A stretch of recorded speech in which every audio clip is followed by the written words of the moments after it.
वनवास के 13 वर्ष बीत चुके थे। मात्र 1 वर्ष बचा था। श्री राम, भाई लक्ष्मण और माता सीता अपने वनवास के आखिरी पड़ाव पर थे। एक दिन पंचवटी के शांत जंगलों में अचानक एक रहस्यमय स्त्री का प्रवेश होता है। नाम था शूर्पणखा। लंका के राक्षस राज रावण की बहन, राक्षसी कुल की राजकुमारी, जो रूप बदलने में माहिर, नागिन के समान भयानक और दुष्ट हृदय की थी। राक्षसी रूप में वह जंगलों में विचरण करती थी।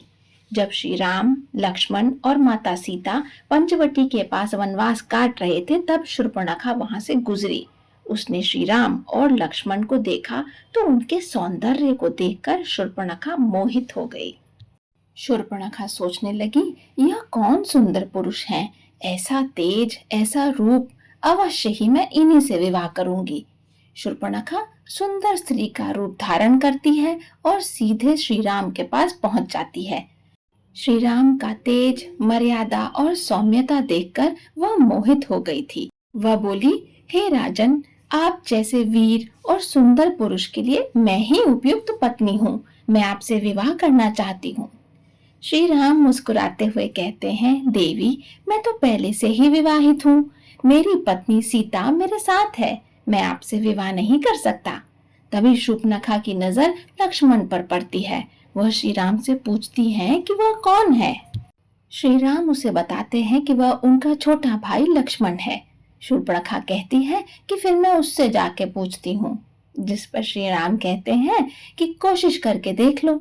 शूर्पणखा अब लक्ष्मण जी के पास जाती है और कहती है, हे वीर लक्ष्मण, आप जैसे वीर मेरे योग्य वर हैं। मुझसे विवाह कीजिए, मुझे पत्नी के रूप में स्वीकार कीजिए।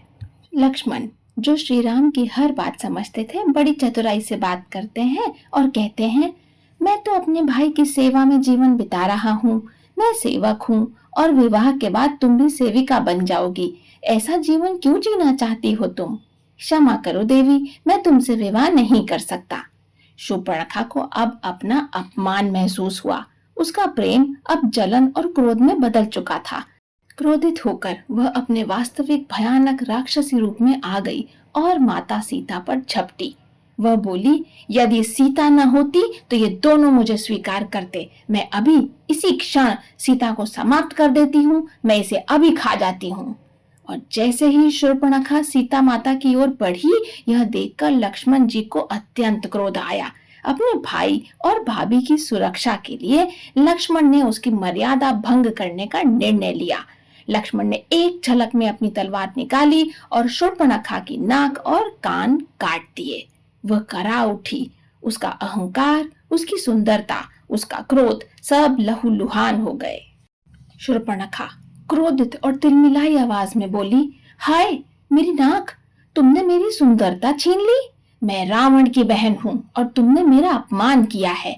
मैं इस अपमान का बदला जरूर लूंगी। तुम सबको अब इसका परिणाम भुगतना पड़ेगा।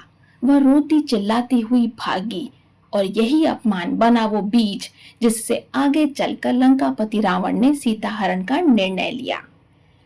ये प्रसंग हमें सिखाता है कि जब प्रेम अहंकार का रूप ले ले तब विनाश तय है। हम इसी कहानी को आगे बढ़ाएंगे अगली कड़ी में। तब तक जय श्री राम।